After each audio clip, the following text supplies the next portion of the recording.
Maybe it's just me, but I believe riding a bike in Lagos State is better than driving a car. The harassment and trouble that come with driving a car is too much. trendybeats.com.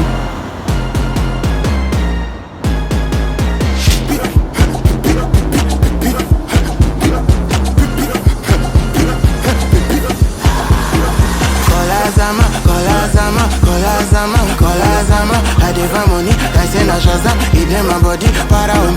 Kolazama, break up my rubber, Remina Baba, when I see money, attack, whether or not the naira, whether or not the dollar, go me, I go pull up with my spada, oh shit, without bago, Remy get me daddy soda, they spend the money, I no send the ledger, hey giant, I'm down nigga, can't see me, John Cena, and I go to na baba, Elumelu, and na baba, $1.